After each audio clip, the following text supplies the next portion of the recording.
என்ன அப்படின்னா the beginning of wisdom அப்படின்னு போட்டிருக்கு. ஞானத்தின் ஆரம்பம். நீதிமொழிகளில் கூட போட்டிருக்கு இது சம்பந்தமான ஒரே வசனம். The first step toward true wisdom is a reverent and respectful attitude toward God, which also involves a human attitude toward ourselves. உண்மையான ஞானத்தை தேடும் போக்கிலே நாம் எடுத்து வைக்கிற முதலாவது படி இறைவனுக்கு கனத்தையும் கண்ணியத்தையும் மரியாதையையும் கொடுக்கிற ஒரு மனப்பாங்கு. அப்போ நீதிமொழிகள் இன்றைக்கி நீங்கள் படிச்சிங்கள்ல, அதில் போட்டிருக்க பாரு, பிறனை அவமதிக்கிறவன் யாராக இருந்தாலும் சரி, அவன் எளிமையானவனோ உயர்வானவனோ அதெல்லாம் கிடையாது. பிறனை அவமதிக்கிறவன் கர்த்தரை கனவீனம் பண்ணுகிறான் அப்படின்னு போட்டு. இப்போ ஞானம் என்பது என்ன? ஒரு பிறனை அவமதிக்கிறவன் பாவம் செய்கிறான். அதே மாதிரி கடைசியில் நான் படித்த வசனம் பாருங்களேன், 31, தரித்திரனை ஒடுக்குகிறவன் அவரை உண்டாக்கினவரை நிந்திக்கிறான். தரித்திரனுக்கு தயை செய்கிறவனோ அவரை கனம் பண்ணுகிறான். இறைவனை எப்பொழுது நீங்கள் கனம் பண்ணுகிறீர்கள் என்றால், ஏழை எளியவருக்கு அவர்களுக்குரிய கனத்தை மரியாதையை கொடுக்கணும். அவர்களை இகழ்ச்சியாக நடத்தக்கூடாது. வேறு யாரையுமே நீங்கள் இகழ்ச்சியாக நடத்தக்கூடாது. அது என்ன சொல்கிறாங்கன்னா, இறைவனின் சாயலில் உண்டாக்கின இன்னொரு மனிதனை நீ எப்படி இகழ்ந்து பேசுவாய்? அதுதான் ரொம்ப முக்கியம். The first step toward true wisdom is a reverent and respectful attitude toward God, which also involves a humble attitude toward ourselves. The next step is to ask God for wisdom.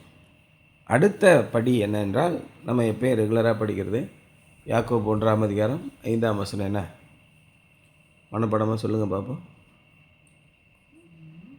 யாக்கோபு 1ஆம் அதிகாரம் 5ஆம் வசனம். இப்போ அடிக்கடி சொல்லியிருக்கேன்ல, ஒருவன்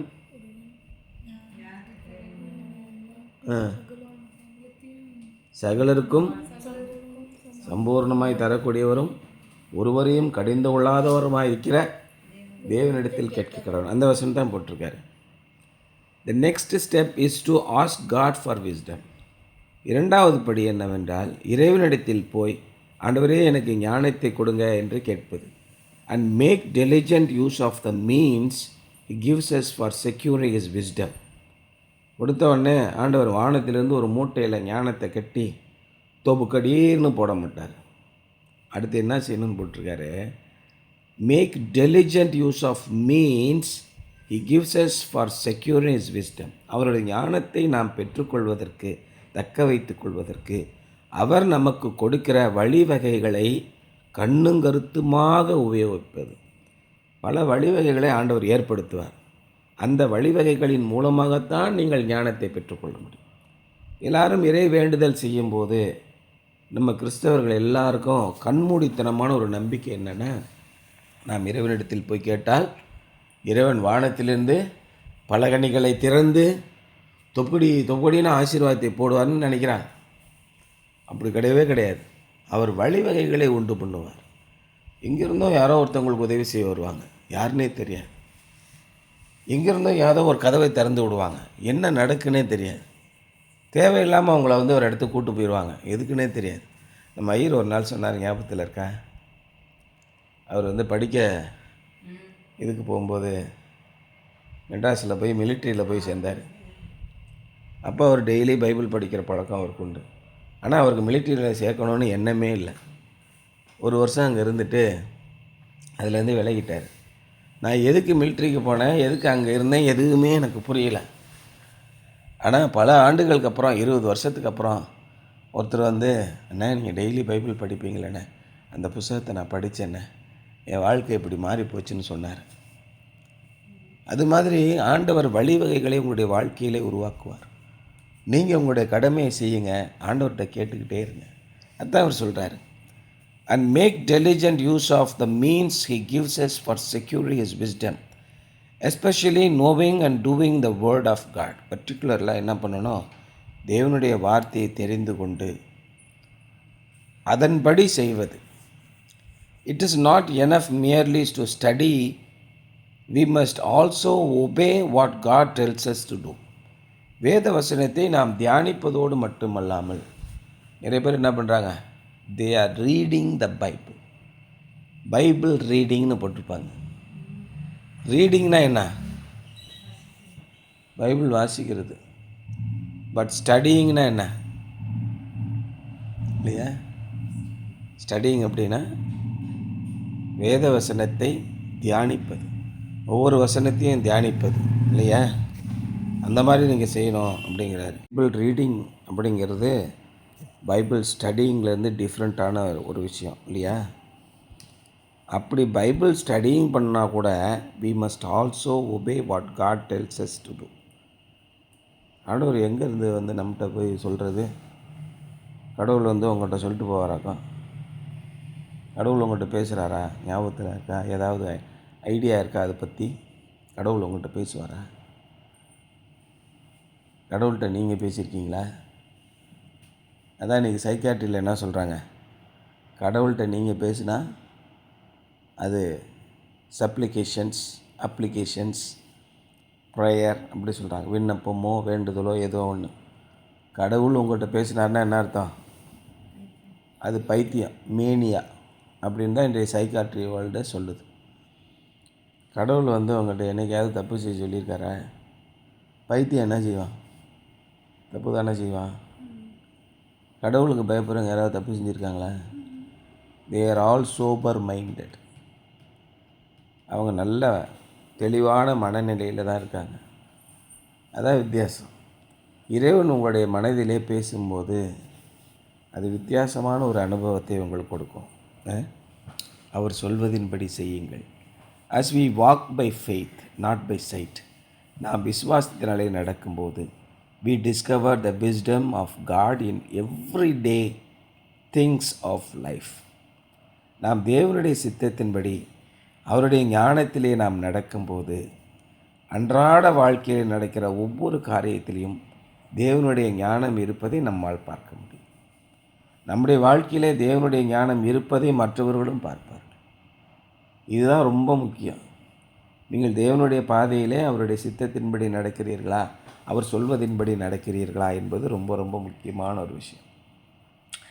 spiritual wisdom is not abstract, it is a personal and practical. ஆவிக்குரிய ஞானம் என்பது ஒரு சுருக்கமான தொகுப்பு கிடையாது. இதாங்க ஆவிக்குரிய ஞானம்னா அப்படிலாம் கிடையாது. தேவனுடைய திட்டங்களையும் அவருடைய வழிகளையும் உங்களால் வரையறுத்து சொல்லவே முடியாது. இதுதான், இந்த சிஸ்டத்தில் தான் இறைவன் செயல்படுகிறார் என்பதை உங்களால் சொல்லவே முடியாது. எல்லா விஷயத்தையும் சொல்லிடுவாங்க. டிஎன்ஏனா என்ன, ஆர்என்ஏனா என்ன, பெப்டைடுனா என்ன, புரோட்டீன் செயின்ஸ்னால் என்ன, எல்லாமே படிக்கிறீங்களா ப்ளஸ் டூவில்? பயாலஜியில், ஜுவாலஜியில் படிக்கிறீங்களா? What is the chromosome link? இல்லை டிஎன்ஏயில் குரோமோசோம் செயின்ஸ்லாம் இருக்குல்ல, பெப்டைடு செயின்ஸ், இதெல்லாம் படிச்சிங்களா இல்லையா? நீங்கள் படிக்கலையா? நீங்கள் அம்மா படிச்சிருப்பாங்க மேடம். இது எல்லாம் கண்டுபிடிச்சி அனலைஸ் பண்ணி ஹியூமன் ட்ரைட்ஸ் கண்டுபிடிக்கிறாங்க. 10,000 ஆண்டுகளுக்கு முன்பாக வாழ்ந்த ஒரே ஒரு மனிதன் இப்பொழுது உசிலம்பட்டியில் வாழ்ந்து கொண்டிருக்கிறார் அப்படின்னு சொல்கிறாங்கல்ல. அந்த 10,000 ஆண்டுகளுக்கு முன்பாக ஹோமோசேப்பியன்ஸ் அப்படி இருந்த 60,000 ஆண்டுகள் நினைக்கிறேன், ஹோமோசேப்பியன்ஸ் இருந்த அவர்களுடைய மரபணு உசிலம்பட்டியில் ஒருத்தருக்கு இருக்கான். அவர் ஒரு ஐடி கம்பெனியில் வேலை பார்த்துட்டு இருக்காரு அப்படின்னு மரபணு ஆராய்ச்சியாளர்கள் சொல்கிறாங்க. அந்த இதில் டிஎன்ஏ ரிசர்ச்சில் இதை எல்லாற்றையும் மனிதன் கண்டுபிடித்து விடலாம். எப்பொழுது மழை பெய்யும், எப்பொழுது காற்றடிக்கும், எப்பொழுது பனி பெய்யும், எப்பொழுது பூமி சூடாகும், கடல் அலைகள் எங்கே போகும், எப்பொழுது வரை எல்லாமே தீர்மானிக்க முடியும். ஆனால் ஆவியினாலே நடத்தப்படுகிற ஒருவனை கண்டுபிடிக்க முடியாது. ஆவியானவரின் வழிநடத்திலே கண்டுபிடிக்க முடியாது. Spiritual wisdom is not abstract, it is personal and practical. அது தனிப்பட்ட விதத்திலே, ஒவ்வொருவருக்கும் தனிப்பட்ட விதத்திலே செயல்படக்கூடியது. அது நடைமுறையில் செயல்படக்கூடியது. நடைமுறையில் பார்த்தா தான் சரி. அதில் ரொம்ப சிம்பிளான எளிமையான வார்த்தைகளின் மூலமாக ஆண்டவர் நம்மகிட்ட சொல்கிறார். கர்த்தர் நல்லவர் என்பதை ருசித்து பார்த்தா தான் ஏன் தெரியும். அதான் நான் அடிக்கடி உங்கள்கிட்ட சொல்கிறேன். எம்கேஎஸ் பாய் பிரியாணி எப்படி இருக்கும்? அப்படி இருக்கும், இப்படி இருக்கும், தொன்னாவும் இப்படி எப்படியா இருக்கும், சாப்பிட்டு பாரியா பையா, வேலை முடிஞ்சு போச்சு. கர்த்தர் நல்லவர் என்பதை ருசித்து பாருங்கள். பர்சனலாக ப்ராக்டிக்கலாக இருந்தால் தான் தேவனுடைய வழிநடத்தல் உங்களுக்கு தெரியும். மகா மச்சங்கள் கண்ணிகளில் அகப்படுவது போல கணத்திலும் புகழிலும் பேர் பெற்றவன் இப்படி சின்ன அற்ப விஷயங்களை செத்துக்கிடுவான். ஏன் நடக்குதுன்னே தெரியாது. அதனாலே இறைவனுடைய ராஜ்யம் அங்கே இருக்கிறது என்பதை நாம் தெளிவாக புரிந்து கொள்ள முடியும். எப்பேற்பட்ட மகா மனிதனாக இருந்தாலும் அவன் தேவனுடைய சட்டத்திட்டங்களுக்கு கட்டுப்படுத்தி தான் ஆக வேண்டியிருக்கு. As we fellowship with other believers in the church and share with one another, we can learn wisdom. நாம் நம்ம சபையிலே இருக்கிற மற்ற விசுவாசிகளோடு ஐக்கியப்பட்டு நாம் ஒருவரோடு ஒருவர் தேவனுடைய ஞானத்தை பகிர்ந்து கொள்ளும்போது நாம் ஞானத்தை கற்றுக்கொள்ள முடியும். ஒருவரோடு ஒருவர் பேசணும், அதில் தான் ஞானம் இருக்கிறது. அவர்கள் என்னென்ன வழிகளிலே போகிறார்கள், ஒருவேளை தவறான வழிகளிலே போய் கொண்டிருந்தால் கூட நாம் அந்த வழியிலே போகக்கூடாது என்பதை தேவன் உணர்த்துவார். ஒருவேளை சரியான வழிகளே சென்று கொண்டிருந்தால் நாம் இவ்விதமாக வாழ வேண்டும் என்பதை தேவன் உணர்த்துவார். அதனால சபையின் ஐக்கியம் ரொம்ப ரொம்ப முக்கியம். Reading the best books can also help us grow in wisdom and understanding. மிகச் சிறப்பான புஸ்தகங்களை நாம் படிப்பதும் வாசிப்பதும் கூட நம்மளுக்கு நல்ல ஞானத்தையும் புரிந்து கொள்ளுதலையும் கொடுக்க முடியும். The important thing is that we focus on Christ, for He is the wisdom. ஏன்னா ரொம்ப முக்கியமான ஒரு விஷயம் என்னென்னா, நீங்கள் நிறைய புஸ்தகத்தை படிங்க. நீங்கள் படிச்சுக்கிட்டே இருக்கும்போது இன்றைக்கி கூட எங்கள் மாமா ஒரு வீடியோ அனுப்பியிருக்காரு. அவர் ஒரு பொண்ணு வந்து அமெரிக்காவில் இப்போ இது கோயம்புத்தூரில் அந்த பிஎஸ்ஜி காலேஜ் வாசல்லையே போய் நின்றுக்கிட்டு இருக்குமா. கிழிந்த அழுக்கான உடை, சரியான உடை கூட இருக்காதான், அந்த வாசல்லையே போய் நின்றுக்கிட்டே இருக்குமா. எல்லா நாளும் காலையில் இந்த வாசல் நின்று போகிற வரவங்கள பார்த்துக்கிட்டே இருக்குமா. என்னடா அந்த பிள்ளை எப்படியே நிற்கிது அப்படின்னு சொல்லிட்டு அந்த வாட்ச்மேனுக்கு ஒரு யோசனை, ஏம்மா டெய்லி வந்து இங்கே நின்றுட்டுருக்கம்மா, யாரையும் தேடி வந்திருக்கியாம்மா அப்படின்னு அந்த வாட்ச்மேன் கேட்டிருக்காரு. ஆனால் அந்த பிள்ளை சொல்லியிருக்கு, இல்லைங்க எனக்கு காலேஜில் படிக்கணும்னு ஆசை, ஆனால் எங்கள் அம்மா கூலி வேலை பார்க்குறாங்க, நானும் 10 மணிக்கு கூலி வேலைக்கு போயிடுவேன். சரி இந்த காலேஜ் போகிறவங்களையாவது பார்க்கும்போது எனக்கு ரொம்ப சந்தோஷமாக இருக்குது, அதனால் காலேஜ் போகிற பிள்ளைங்களாம் பார்த்துட்டு ஒரு 1/2 மணி நேரம் பார்த்துட்டு போயிடுவேன் அப்படின்னு சொல்லியிருக்கு. இதை கேட்டவுடனே அந்த வாட்ச்மேனுக்கு ஏதாவது ஒன்று அந்த பிள்ளைக்கு செய்யணுமே, என்ன செய்யறதுன்னு தெரியாமல் அவர் அளவில் யார் கூப்பிட்டு பேச முடியுமோ அங்கே கொஞ்சம் நல்லா பேசக்கூடிய ஆசிரியர்கிட்ட அவங்கள்ட்ட, சார் இந்த மாதிரி ஒரு பிள்ளை இருக்குது சார், ஏதாவது உதவி செய்ய முடியுமா அந்த பிள்ளைக்கு அப்படின்னு. நாங்கள்லாம் ஒன்றும் செய்ய முடியாது, வேணால் பிரின்ஸ்பால்கிட்ட வேணால் பேசி பார்க்கலாம், பிரின்ஸ்பால்கிட்ட போய் சொல்கிறேன், அவர் ஏதாவது செஞ்சால் செய்யட்டும் அப்படின்னு சொல்லி பிரின்ஸ்பால்கிட்ட சொல்லியிருக்காரு. இவங்களாம் பாப்பா என் நேரம் இல்லை, நிறைய வேலை கிடைக்கான்னு சொல்லிட்டு விட்டுட்டார். இப்படியே போயிட்டு 2-3 நாள் ஞாபகப்படுத்தி சொல்லியிருக்காங்க. ஒரு 20 நாளைக்கு அப்புறம் அப்படியா, சரி என்னையா திரும்ப சொல்லிகிட்ருக்கீங்க, வா பார்ப்போன்னா அந்த பிள்ளைய வர சொல்லி பார்த்துருக்காங்க. உனக்கு என்னதாம்மா வேணும் அப்படின்னு, எனக்கு ஏதாவது இந்த காலேஜ்லேயே ரொம்ப கம்மி ஃபீஸில் எந்த படிப்பு இருந்தாலும் ஒரு படிப்பு என்னை சேர்த்து விடுங்கய்யா அப்படின்னு சர்டிஃபிகேட்லாம் எடுத்துகிட்டு போயிருக்கு. 89% மார்க் வாங்கியிருக்கு அந்த பிள்ளை. சரிண்ணே வருஷத்துக்கு 3500 ஆர்ட்ஸ் காலேஜ், அதில் சேர்ந்து படிச்சுக்குமானா அது என்ன சொல்லுது, சார் இதை வந்து எனக்கு அப்பப்போ 100 200 பணம் கிடைக்கும் அப்படின்னு அந்த ஃபீஸை கட்டிக்கலாமான்னு கேட்டிருக்கு அந்த பிள்ளை. பரவாயில்லம்மா கட்டிக்காரு, எப்படி வேணால் ஏதோ கட்டி நீ படிச்சுக்க அப்படின்னு அந்த பிள்ளைய படிக்க வச்சுருக்காங்க. அது 100 200 எப்பப்போலாம் அன்னைக்கு வேலைக்கு போகிறதெல்லாம் போய் பார்த்து கட்டிட்டு, அந்த கம்ப்யூட்டர் லேபில் ஒரே ஒரு கம்ப்யூட்டர் இருக்குமா. அப்போது யாரும் அந்த அளவுக்கு போய் பார்க்க மாட்டாங்களாம். இது பொழுதன்னைக்கு அங்கே போய் படிக்கிறது, கண்டதையும் படிக்கிறது, வைக்கிறது, அந்த கம்ப்யூட்டரில் போய் என்னென்னு சர்ச் பண்ணி பார்க்குறது, இதே பொழப்பாக இருந்திருக்கு. 2வது வருஷம் பார்க்கும்போது 3500 2500 ஃபீஸ் தான் கட்ட முடிஞ்சிருக்கு. சரி எப்போன்னு கொடுக்கும்போது கொடுமா அப்படின்னு சொல்லிட்டு அந்த வருஷத்தையும் தாண்டி 3வது வருஷம் வந்தோடனே ஐபிஎம் கம்ப்யூட்டர் கம்பெனிலேருந்து இன்டர்வியூக்கு வந்திருக்காங்க கேம்பஸ்க்கு. அப்போ இந்த பிள்ளை ஒரு பிள்ளை மட்டும்தான் அவன் கேட்ட கேள்விக்கு அந்த கம்ப்யூட்டருக்கு அத்தனையும் சொல்லியிருக்கு. ஏன்னா அது பொழுதன்னைக்கு அங்கேயே உட்காந்து கம்ப்யூட்டர் நோண்டி அதில் என்ன இருக்குன்னு எல்லாத்தையும் படித்து இதில் அத்துப்படி ஆகிட்டு அந்த பிள்ளை. இன்றைக்கி அந்த பிள்ளைக்கு மாதத்துக்கு 3.5 லட்ச ரூபா சம்பளம். அப்போ என்ன நமக்கு அப்படின்னா, பல்வேறு விதமான புஸ்தகங்களை நீங்கள் படிச்சுக்கிட்டே இருக்கணும். காணொளிகளை பார்க்காதீங்க. காணொளிகளை பார்க்கும்போது நம்ம மைண்டு வந்து நேரடியாக கண்ணோட கனெக்ட் ஆகிடுது. அதனால் அவங்களுக்கு என்ன பண்ணால் பார்த்தா தான் உங்களுக்கு புரியணும், மண்டை மழுங்கி போயிடும். அதனால் இந்த நிறைய டெக்ஸ்ட்டு படிங்க. எந்த டெக்ஸ்ட்டாக இருந்தாலும் சரி, நிறைய டெக்ஸ்ட்டு ரீடிங் பண்ணிக்கிட்டே நீங்கள் போகும்போது உங்களுடைய அறிவும் புரிந்து கொள்ளுதலும் கூடும். Reading the best books can also help us grow in wisdom and understanding. The important thing is that we focus on Christ for he is our wisdom. ரொம்ப முக்கியமான விஷயம் என்னென்னா, நாம் நம்முடைய கிறிஸ்துவிடத்திலே கவனம் செலுத்த வேண்டும். ஏன்னா அவர் தான் ஞானம்.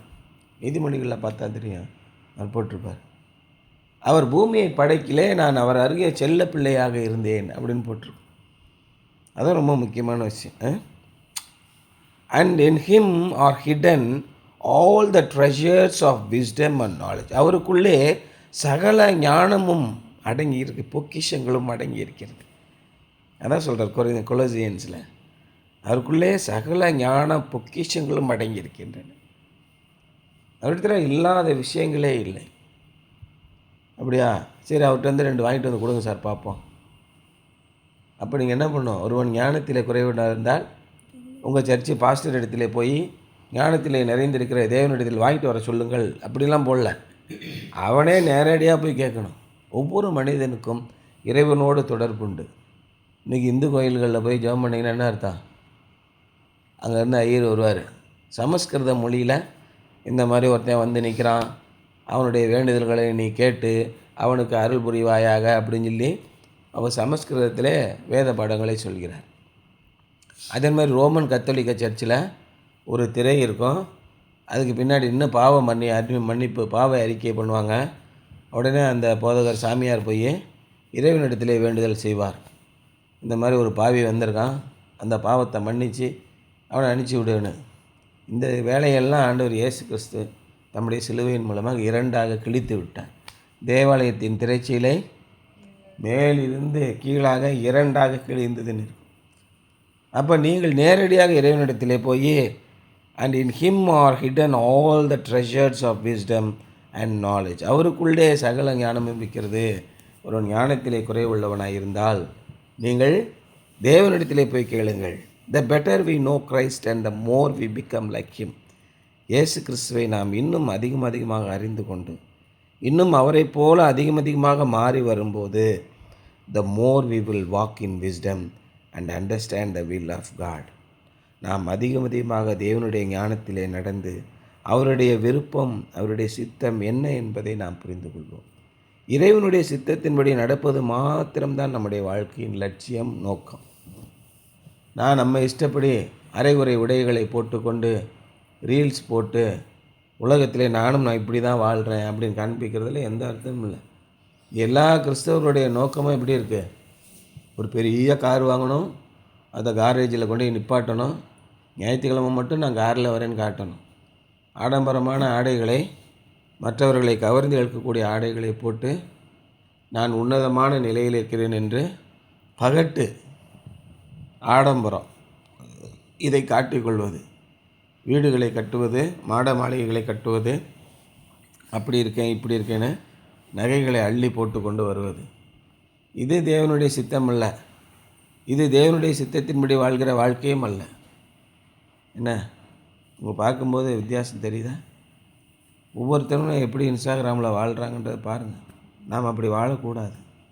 மிகுந்த எச்சரிக்கையோடு நம்முடைய உடைகள், நம்முடைய நடைகள், நம்முடைய பாவனைகள், நம்முடைய பேச்சுகள் எல்லாமே இறைவனுக்கு பயந்த நிலையில் இருக்க வேண்டும்.